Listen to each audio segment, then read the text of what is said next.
যিজনে নিশ্চিত বস্তু পৰিত্যাগ কৰি অনিশ্চয়তাৰ পথত গমন কৰে, তেওঁ নিশ্চিত আৰু অনিশ্চিত উভয়কে হেৰুৱায়। নখ বা শিংযুক্ত পানী, ৰজা বা ৰাজ কৰ্মচাৰী, হস্তধাৰী আৰু নাৰী এইসকলক বিশ্বাস কৰা উচিত নহয়।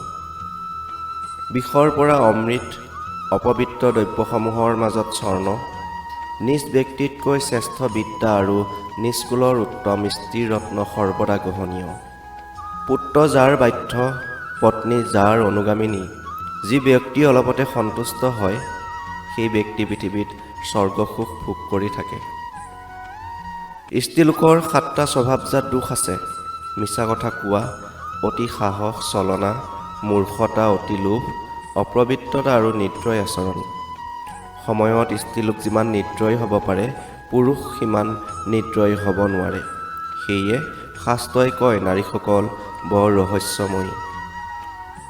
দুৰ্জন ব্যক্তিৰ বয়স বৃদ্ধি হ'লেও সাধুতা কেতিয়াও প্ৰকাশ নাপায়। তেতিয়াও তেওঁৰ মাজত দুষ্টতা বিদ্যমান থাকে। এবিধ ফল আছে যি পকিলেও কেতিয়াও সোৱাদ নহয়।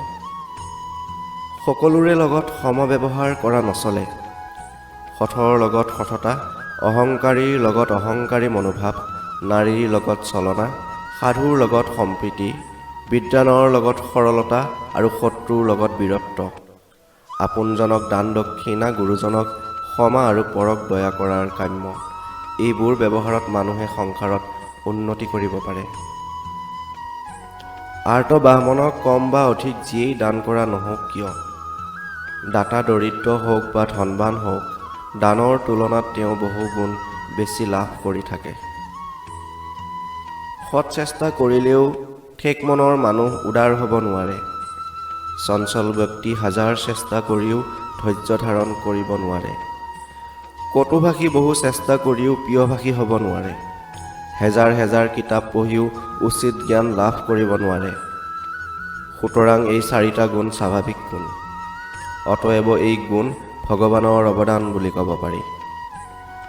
বিষহীন সাপে নিজৰ অস্তিত্ব ৰক্ষাৰ কাৰণে ফেট তোলা উচিত, কাৰণ ফেট নুতুলিলে কোনেও সাপক ভয় নকৰে। তেনেকুৱা কিবা ক্ষতি হোৱাৰ সম্ভাৱনা দেখিলে মাজে মাজে দুৰ্বল মানুহেও নিজকে সবল বুলি দেখুৱাই নানান উপদ্ৰৱৰ পৰা ৰক্ষা পাবলৈ সক্ষম হয়। সকলো জল বিশুদ্ধ নহয়, সেয়ে বস্ত্ৰৰ দ্বাৰা গ্ৰহণ কৰা উচিত। চাই চিতি ভৰি দিব লাগে, অন্যথা বিপদৰ সম্ভাৱনা থাকে। বিধিমতে বা যুক্তিসংগত কথা কোৱা উচিত আৰু ভাবি চিন্তি কৰ্ম কৰা উচিত।